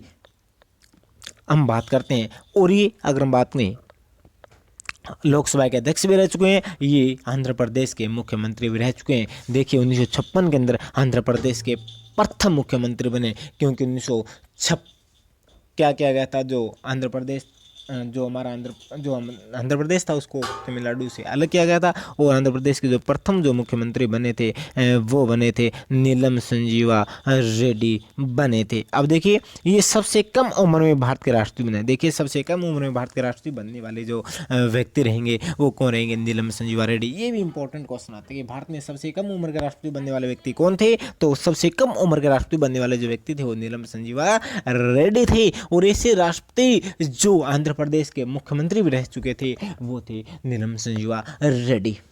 और अगर दोस्तों आपको वीडियो पसंद आ रही है तो प्लीज़ इसको लाइक कर दीजिए और इसको शेयर कर दीजिए। और अगर आपने अभी तक चैनल को सब्सक्राइब नहीं किया तो हमारे चैनल को सब्सक्राइब कर लीजिए। नेक्स्ट हम बात करते हैं हमारे देश के सातवें राष्ट्रपति की। तो हमारे देश के जो सातवें जो राष्ट्रपति रहेंगे वो रहेंगे ज्ञानी जैल सिंह। कौन रहेंगे, ज्ञानी जैल सिंह। और ज्ञानी जैल सिंह का जो टाइम पीरियड रहेगा, इनका जो कार्यकाल रहेगा वो रहेगा 1982 से 1987। और सबसे इंपॉर्टेंट क्वेश्चन ये आता है कि हमारे देश के प्रथम सिख राष्ट्रपति कौन थे। तो हमारे देश के जो प्रथम जो सिख राष्ट्रपति रहेंगे वो रहेंगे ज्ञानी जैल सिंह। इंपॉर्टेंट क्वेश्चन आता अगर आता हमारे देश के प्रथम मुस्लिम राष्ट्रपति, तो हमारे देश के प्रथम मुस्लिम राष्ट्रपति की बात करेंगे तो हम डॉक्टर जाकिर हुसैन की बात करेंगे। अगर हमारे देश के अगर हम प्रथम सिख राष्ट्रपति की बात करेंगे तो ज्ञानी जैल सिंह की बात करेंगे।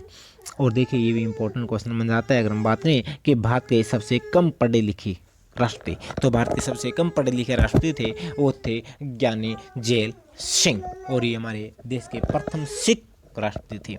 ये पहले राष्ट्रपति जिन्होंने जेबी पॉकेट वीटो का इस्तेमाल किया। देखिए ये पहले राष्ट्रपति थे जिन्होंने क्या किया था, जेबी पॉकेट वीटो का क्या किया था, प्रयोग किया था। और इन्होंने जेबी पॉकेट वीटो का जो प्रयोग किया था वो डाक विभाग में संशोधन करने के लिए किया था। और ये भी क्या रहे हैं, ये भी पंजाब के मुख्यमंत्री रह चुके हैं। इंपॉर्टेंट क्वेश्चन है। नेक्स्ट हम बात करते हैं हमारे देश के आठवें राष्ट्रपति की। तो हमारे देश के आठवें जो राष्ट्रपति रहेंगे वो रहेंगे एस वेंकट रमन। हमारे देश के आठवें राष्ट्रपति कौन थे, हमारे देश के आठवें जो राष्ट्रपति रहेंगे वो रहेंगे एस वेंकट रमन। और इनका जो समय रहेगा, इनका जो कार्यकाल रहेगा वो 1987 से 1992 तक क्या रहेगा, इनका कार्यकाल है वो रहेगा।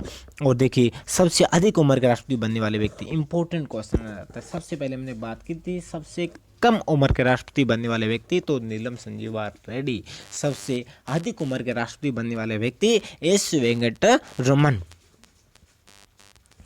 नेक्स्ट हम बात करते हैं हमारे देश के नौवें राष्ट्रपति की। तो हमारे देश के जो नौवें राष्ट्रपति की अगर हम बात करते हैं तो हमारे देश के नौवें राष्ट्रपति कौन थे, हमारे देश के नौवें जो राष्ट्रपति रहेंगे वो रहेंगे डॉक्टर शंकर दयाल शर्मा। और डॉक्टर शंकर दयाल शर्मा की बात की जाए तो हमारे देश के जो राष्ट्रपति थे 1992 से 1997 तक इन्होंने हमारे देश के राष्ट्रपति पद को क्या किया, गौरवान्वित किया। हमारे देश के राष्ट्रपति पद पर रही ये 1992 से 1997 तक। और देखिए इंपॉर्टेंट क्वेश्चन आता है अगर हम बात करते हैं, देखिए इनके समय में क्या किया गया, पंचायती राज को संवैधानिक दर्जा दिया गया था। ये क्वेश्चन आता है कि वो राष्ट्रपति कौन थे जिनके समय पंचायती राज को संवैधानिक दर्जा दिया गया, तो वो थी डॉक्टर शंकर दयाल शर्मा। और डॉक्टर शंकर दयाल शर्मा क्या रहे हैं, ये 1952 से 1956 तक मध्य प्रदेश के मुख्यमंत्री भी रह चुके हैं। इंपॉर्टेंट है, ये 1952 से 1956 तक मध्य प्रदेश के मुख्यमंत्री भी रह चुके हैं। यानी मध्य प्रदेश के प्रथम मुख्यमंत्री थे वो डॉक्टर शंकर दयाल शर्मा थे। और ये बाद में क्या बनते हैं, आगे चलकर राष्ट्रपति भी बन जाते हैं। नेक्स्ट हम बात करें हमारे देश के 10वें राष्ट्रपति के। तो हमारे देश के जो 10वें जो राष्ट्रपति रहेंगे वो रहेंगे KR नारायण। कौन रहेंगे, हमारे देश के 10वें राष्ट्रपति की बात की जाए तो हमारे देश के जो 10वें राष्ट्रपति रहेंगे KR नारायण। और इनका जो समय रहेगा, इनका जो कार्यकाल रहेगा वो रहेगा 1997 से 2002। और क्वेश्चन आता है हमारे देश के पहले दलित राष्ट्रपति कौन थे, तो हमारे देश के पहले दलित राष्ट्रपति रहेंगे वो रहेंगे KR नारायण। इंपॉर्टेंट क्वेश्चन आता है कि हमारे देश के पहले दलित राष्ट्रपति कौन थे, वो थे KR नारायण, जिनका समय रहेगा 1997 से 2002। और देखिए जो हमारा जो कारगिल युद्ध हुआ था, कारगिल युद्ध, और जो हमारा द्वितीय परमाणु परीक्षण हुआ था उसमें भी हमारे देश के राष्ट्रपति कौन थे, KR नारायण। क्योंकि द्वितीय की अगर बात करें, द्वितीय जो परमाणु जो परीक्षण हुआ था वो 1998 के अंदर हुआ था। कब हुआ था, 1998 के अंदर। और थोड़ा सा और कर लेते हैं कि प्रथम परमाणु परीक्षण की बात करोगे तो 1974 के अंदर हुआ था। और कहाँ हुए थे ये परमाणु परीक्षण, प्रथम हुआ था 1974 के अंदर, द्वितीय परमाणु परीक्षण हुआ था 1978 के अंदर और KR नारायण के समय। और ये हुआ था राजस्थान के पोखरण के अंदर। नेक्स्ट हम बात करते हैं हमारे देश के 11वें राष्ट्रपति की।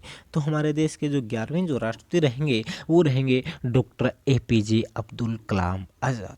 देखिए इंपॉर्टेंट है, हमारे देश के 11वें राष्ट्रपति कौन है? Doctor APJ Abdul Kalam. इससे राष्ट्रपति जो वैज्ञानिक भी थे, यानी एकमात्र राष्ट्रपति जो वैज्ञानिक थे, कौन थे?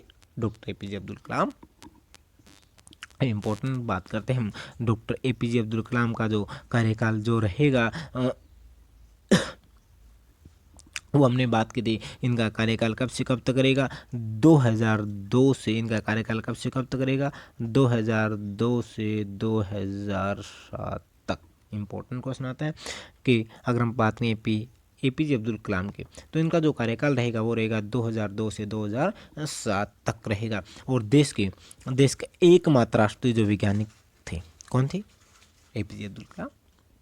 और देखिए हमने बात की थी कि हमारे देश के पहले इस राष्ट्रपति जिनका संबंध किसी राजनीतिक पार्टी से नहीं था, तो थे डॉक्टर सर्वपल्ली राधाकृष्णन। और दूसरे राष्ट्रपति की बात में जिनका संबंध किसी राजनीतिक पार्टी से नहीं था, तो वो थे डॉक्टर APJ कलाम।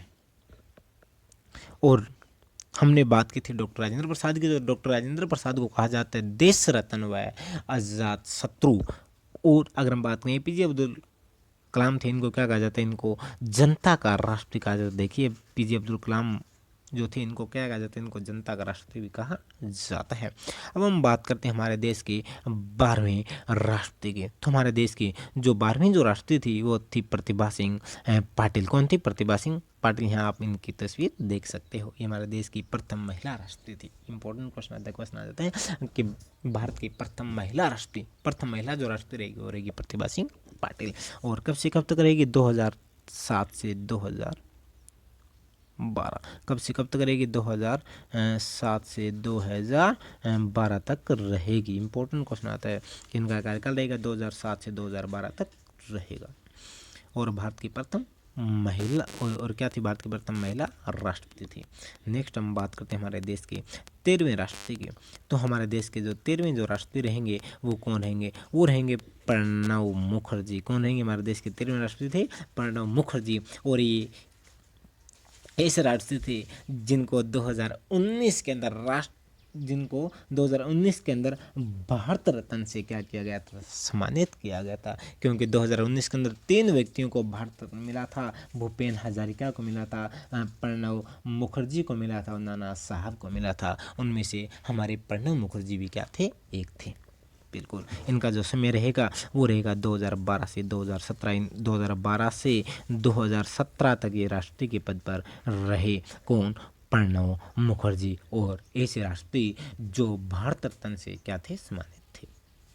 अब नेक्स्ट हम बात करते हैं हमारे देश के, अगर हम बात करते हैं 14वें राष्ट्रपति की। तो हमारे देश के 14वें जो राष्ट्रपति रहेंगे वो रहेंगे रामनाथ कोविंद। इंपॉर्टेंट क्वेश्चन आता है कि हमारे देश के 14वें राष्ट्रपति कौन थे? तो हमारे देश के 14वें राष्ट्रपति थे वो थे रामनाथ कोविंद। कौन थे? रामनाथ कोविंद हमारे देश के 14वें नंबर के क्या थे? राष्ट्रपति थे। और इनका जो समय रहेगा वो रहेगा 2017 से 2022 तक इनका समय रहेगा। अब हम बात करते हैं हमारे देश के 15वें राष्ट्रपति की। तो हमारे देश की जो 15वीं जो राष्ट्रपति थी वो थी द्रौपदी मुर्मू। 15वें राष्ट्रपति की बात नहीं, तो हमारे देश 15वें राष्ट्रपति कौन है?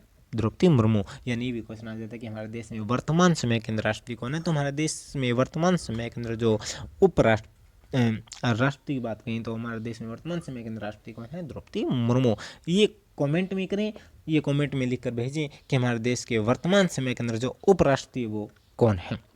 और देखिए भारत की दूसरी महिला राष्ट्रपति, देखिए भारत की दूसरी महिला जो राष्ट्रपति वो भी कौन है? द्रौपदी मुर्मू। और भारत की प्रथम महिला राष्ट्रपति की बात करेंगे तो वो कौन रहेंगे? वो रहेंगी प्रतिभा सिंह पाटिल, भारत की प्रथम महिला राष्ट्रपति। और दूसरी महिला राष्ट्रपति की बात करेंगे द्रौपदी मुर्मू की अगर हम बात करते हैं।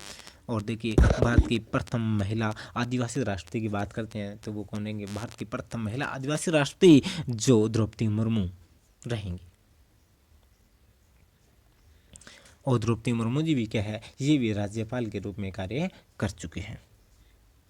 अगर दोस्तों हमारी वीडियो अगर आपको पसंद आई हो तो प्लीज़ इसको लाइक करें, इस वीडियो को शेयर करें और हमारे चैनल को सब्सक्राइब कर लीजिए। यहाँ भी आपको बेस्ट से बेस्ट वीडियो वो मिलती रहेगी। जय हिंद। हेलो दोस्तों, आपके अपने यूट्यूब चैनल मोन बेम अकेडमी पर आप सभी का स्वागत है। तो दोस्तों, पहले हमने इस टॉपिक को कंप्लीट किया, राष्ट्रीय संबंधित सभी चीज़ों को हमने कंप्लीट किया है। अब देखते हैं दोस्तों इस टॉपिक के क्वेश्चंस को, कि जो क्वेश्चन जो पूछे जाते हैं एग्जाम के अंदर वो किस तरह से पूछे जाते हैं। दोस्तों, एक ऐसा टॉपिक है जहाँ से आपको हर एक एग्ज़ाम के अंदर क्वेश्चन देखने को मिलता है, चाहे कोई भी हो, टीचिंग एग्ज़ाम हो, चाहे यूपीएससी का एग्ज़ाम हो, चाहे एसएससी का कोई भी एग्ज़ाम हो। तो दोस्तों, हम क्लास को स्टार्ट करते हैं। और अगर आपने अभी तक चैनल को सब्सक्राइब नहीं किया है तो प्लीज़ चैनल को सब्सक्राइब कर लीजिए।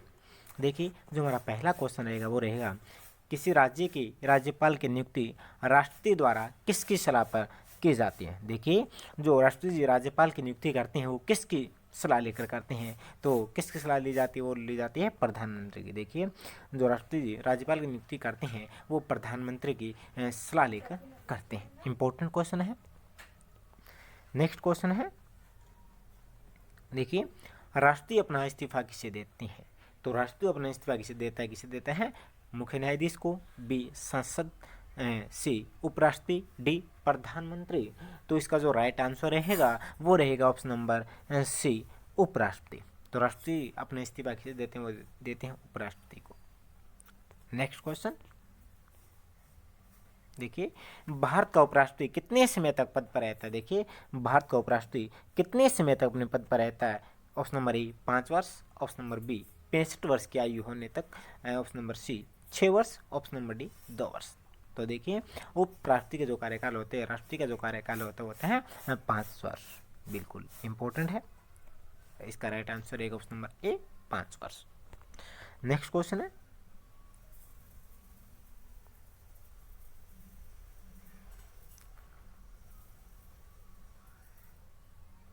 देखिए, निम्नलिखित में से कौन राष्ट्रपति की इच्छा तक पद धारण करता है। तो देखिए, ऑप्शन नंबर ए राज्यपाल, ऑप्शन नंबर बी चुनाव आयुक्त, option number C Lok Sabha, option number C Lok Sabha अध्यक्ष, ऑप्शन नंबर सी लोकसभा अध्यक्ष, या option number D Rajya Sabha, option number D या राज्यसभा अध्यक्ष, या ऑप्शन नंबर डी राज्यसभा अध्यक्ष। देखिए, निम्नलिखित में से कौन राष्ट्रपति की इच्छा तक पद धारण करता है। तो ऑप्शन नंबर ए राज्यपाल, या ऑप्शन नंबर बी चुनाव आयुक्त, या ऑप्शन नंबर सी लोकसभा अध्यक्ष, या ऑप्शन नंबर डी राज्यसभा अध्यक्ष, यानी जो राज्यसभा का सभापति होता है वो। तो देखिए, इसका जो राइट आंसर रहेगा वो रहेगा ऑप्शन नंबर ए राज्यपाल। इसका राइट आंसर रहेगा वो रहेगा ऑप्शन नंबर ए राज्यपाल।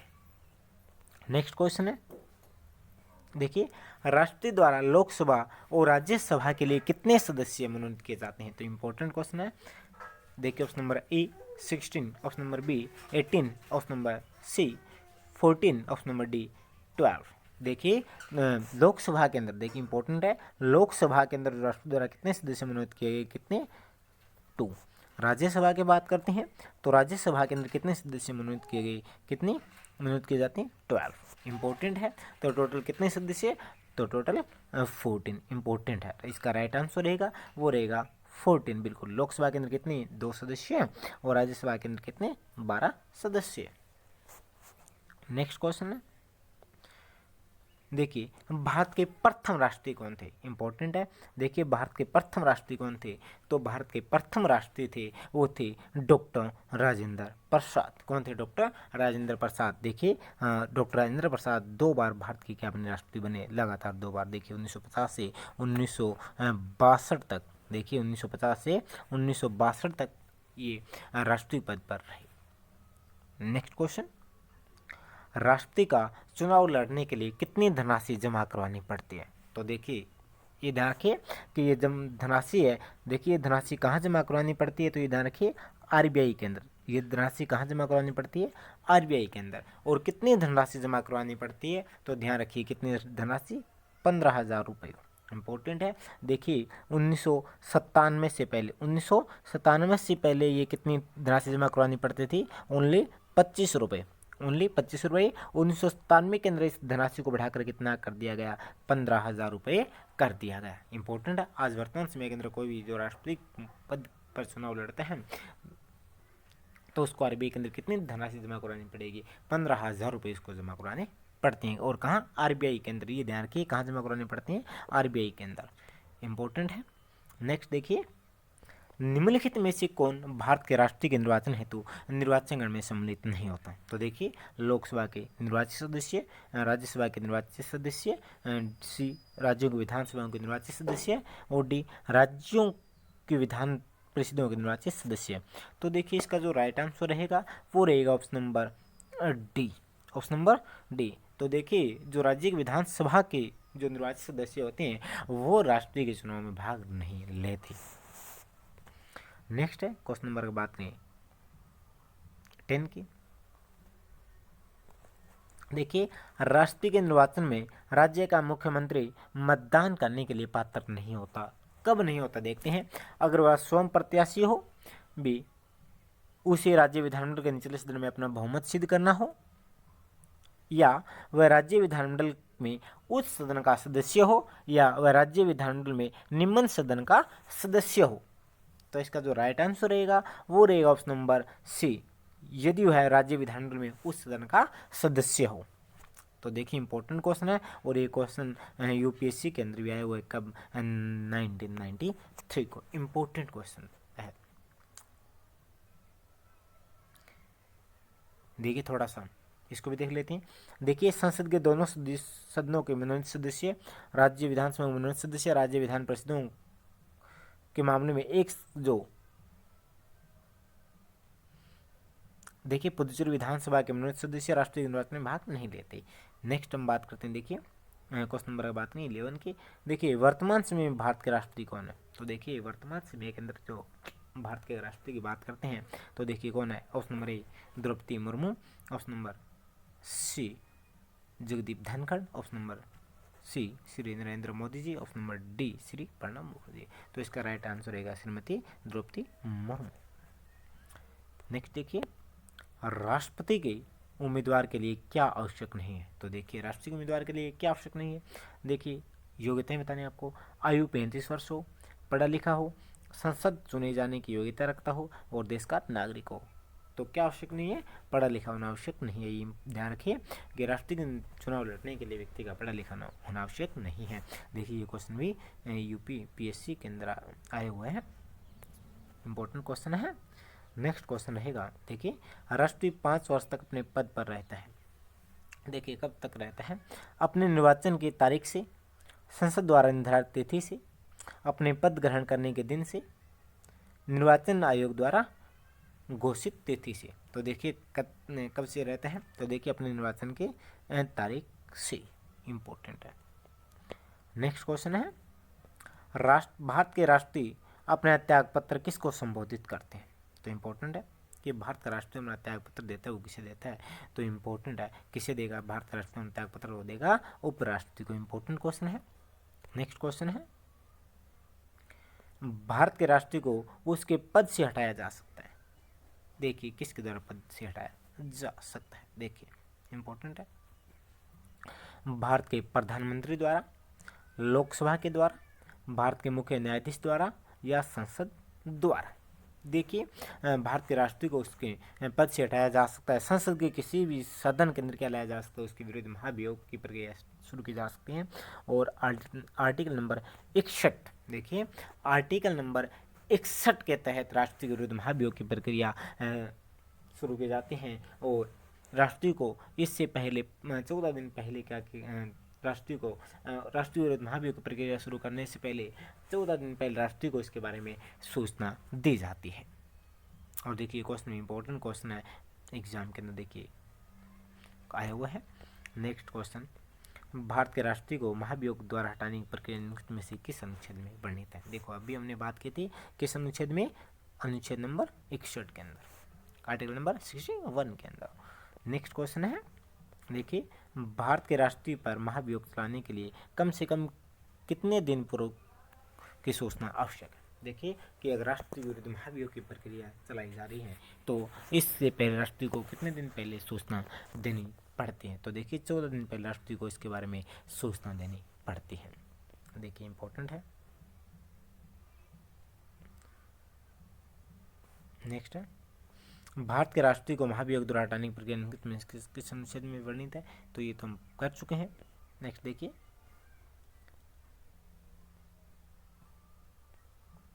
देखिए, निम्नलिखित में से कौन सा भारत के राष्ट्रीय निर्वाचन गण का तो भाग है किंतु महाभियोग अधिकरण का भाग नहीं है? तो देखिए कौन नहीं है? लोकसभा, राज्यसभा, राज्य विधान परिषद या राज्य के विधान सभा है। देखिए इंपॉर्टेंट है कि निम्नलिखित में से कौन सा भारत के राष्ट्रीय निर्वाचन गण का तो भाग है? देखिए निर्वाचन गण का तो भाग है किंतु महाभियोग अधिकरण का भाग नहीं है। लेकिन महाभियोग अधिकरण का भाग नहीं है तो कौन नहीं है, ये ध्यान रखिए, इम्पोर्टेंट। देखिए लोकसभा है, राज्यसभा है, लेकिन राज्यों की विधान परिषदें नहीं होगी। बिल्कुल, राज्य विधान परिषदें और राज्य विधानसभाएं दोनों ही नहीं होगी। इंपॉर्टेंट क्वेश्चन है। उस नेक्स्ट है, देखिए भारत के राष्ट्रीय की महाभियोग की प्रक्रिया किस तरह की है? देखिए अर्थ न्यायिक प्रक्रिया है, कार्यपालिका प्रक्रिया है, न्यायिक प्रक्रिया है या विधायी प्रक्रिया है? किस तरह की प्रक्रिया रहेगी?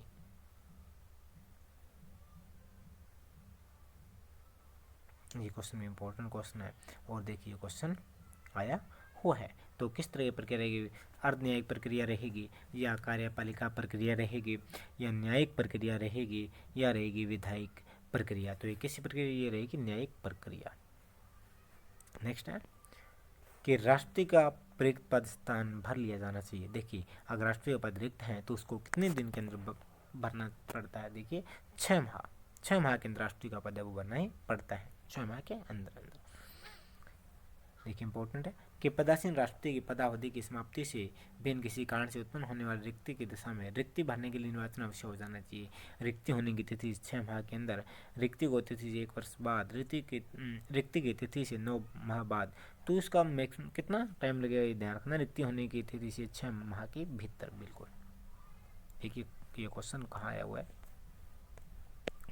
नेक्स्ट है, यदि भारत के राष्ट्रपति का पद रिक्त हो जाए और उपराष्ट्रपति भी न हो तब निम्न में से कौन कार्यवाहक राष्ट्रपति होगा? देखिए अगर राष्ट्रपति का पद रिक्त है, अगर उपराष्ट्रपति भी नहीं है तो राष्ट्रपति का पद कौन संभालेगा?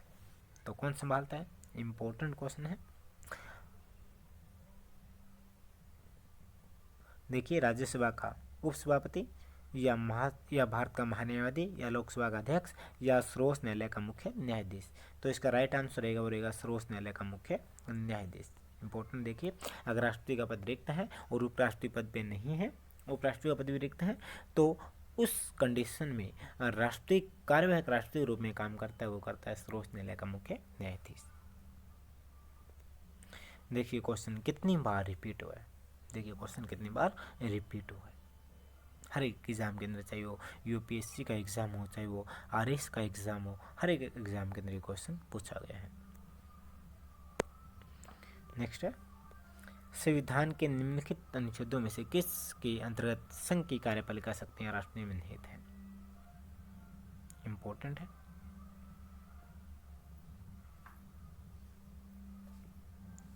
तो अनुच्छेद नंबर 53 इंपॉर्टेंट है। देखिए संविधान के निम्नलिखित अनुच्छेदों में से किस एक के अंदर संघ की कार्यपालिका शक्तियां राष्ट्र में निहित है? तो अनुच्छेद नंबर 53।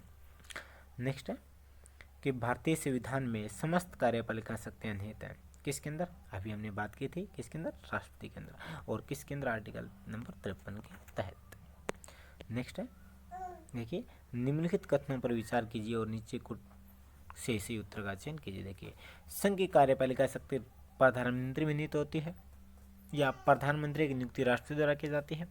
प्रधानमंत्री मंत्री परिषद के प्रधान होते हैं या ऑप्शन है कि नियुक्ति के समय प्रधानमंत्री संसद के किसी सदन का सदस्य हो?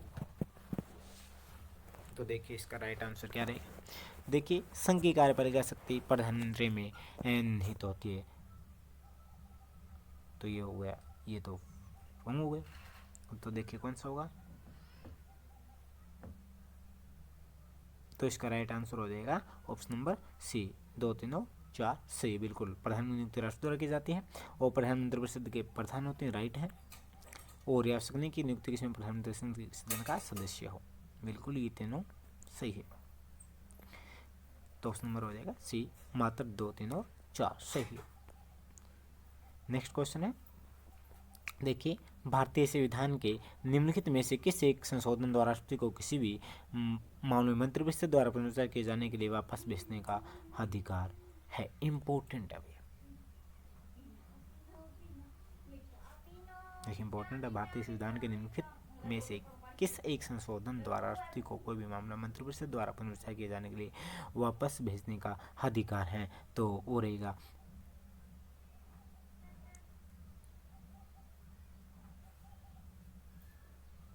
सी, 42वें। नेक्स्ट है क्वेश्चन नंबर 28, लोकसभा और राज्यसभा की संयुक्त बैठक किसके द्वारा आहूत की जाती है? तो इम्पोर्टेंट है। और देखिए किसके अंदर होना, आर्टिकल नंबर 108 के तहत। देखिए लोकसभा अध्यक्ष द्वारा, राष्ट्रपति द्वारा, संसद द्वारा, राज्यसभा के सभापति द्वारा। तो इसका राइट ऑप्शन रहेगा, वो रहेगा ऑप्शन नंबर ए, राष्ट्रपति द्वारा। देखिए यहाँ थोड़ा सा ये गलत हो गया, ये ऑप्शन नंबर ए रहेगा और ये ऑप्शन नंबर बी रहेगा। इसका राइट आंसर हो जाएगा ऑप्शन नंबर बी, राष्ट्रपति। नेक्स्ट क्वेश्चन है, अनुच्छेद 108 के अंतर्गत लोकसभा राज्यसभा की संयुक्त बैठक आयोजित की जाती है, किसके द्वारा की जाती है? तो अभी हमने बात की है, राष्ट्रपति के द्वारा।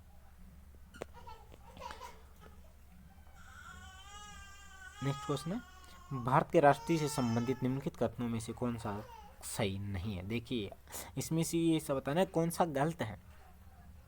देखिए भारत के राष्ट्रीय निम्नलिखित कथनों में से कौन सा एक सही नहीं है, वो बताना है, गलत है वो बताना है। वह संसद का एक संगठक भाग है, वह दोनों सदनों की चर्चा में भाग लेता है, वह प्रत्येक वर्ष दोनों सदनों की संयुक्त बैठक को संबोधित करता है, वह किन्हीं परिस्थितियों में अध्यादेश लागू कर सकता है। तो ये तो राइट हो गया ना, वो किन्हीं परिस्थिति में अध्यादेश लागू कर सकता है, राइट बात ये भी।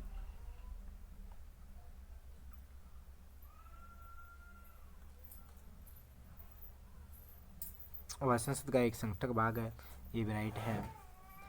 वह दोनों सदनों की चर्चा में भाग लेता है, ठीक है, ये भी राइट हो गया। वह प्रत्येक वर्ष दोनों सदनों की संयुक्त बैठक को संबोधित करता, प्रत्येक वर्ष नहीं करता भाई, ये रॉन्ग हो जाएगा। ये भी है, वो किन सदनों में अध्यादेश जारी कर सकते हैं, राइट है। तो इसका राइट आंसर हो जाएगा ऑप्शन नंबर सी। ये यूपीपीएससी के अंदर आया हुआ है। नेक्स्ट है, भारत के राष्ट्रपति ने जिस एकमात्र मामले में अपनी वीटो की शक्ति का प्रयोग किया वह था, देखिए वो कौन सा मामला था जिसके अंदर भारत के राष्ट्रपति ने अपनी वीटो शक्ति का प्रयोग किया था? तो वो था भारत डाकघर संशोधन विधेयक। नेक्स्ट है, जब कोई विधेयक संसद के दोनों सदनों द्वारा पारित कर दिया गया है तो निम्नलिखित में से किसको उस विधेयक पर नीति रोकने का अधिकार प्राप्त है? तो इम्पोर्टेंट है, तो रहेगा ऑप्शन नंबर ए, राष्ट्रपति। नेक्स्ट है, जब कोई विधेयक संसद दोनों सदनों द्वारा पारित कर दिया जाता है निम्नलिखित में से उसको विधेयक पर, ये तो हम कर चुके हैं। नेक्स्ट है, देखिए निम्नलिखित में से किस विषय पर राष्ट्रपति के लिए मंत्रिपरिषद से सलाह लेना आवश्यक नहीं है? किस विषय के ऊपर? तो इम्पोर्टेंट है, ऑप्शन नंबर ए हो जाएगा राज्यपालों की नियुक्ति, ऑप्शन नंबर बी विधेयकों पर स्वीकृति देना, ऑप्शन नंबर सी राज्यपाल द्वारा परिष्कृत विधेयकों पर स्वीकृति, डी लोकसभा भंग करना, या संविधान संशोधन विधेयक पर स्वीकृति देना है।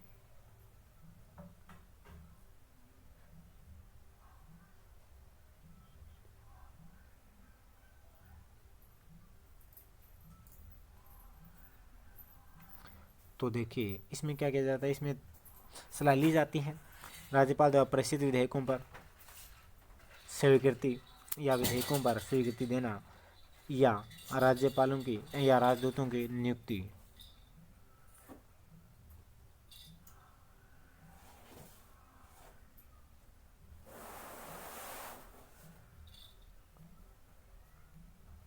तो इसका राइट आंसर विधेयकों पर स्वीकृति देना है। सभी विधेयकों में स्वीकृति नहीं, क्योंकि जो धन विधेयक है उस पर अनिवार्य होती है। नेक्स्ट देखिए, संविधान के किस अनुच्छेद के अंतर्गत भारत के राष्ट्रपति को अध्यादेश जारी करने की शक्ति है? तो कौन सा रहेगा, वो रहेगा अनुच्छेद नंबर 200। नेक्स्ट है,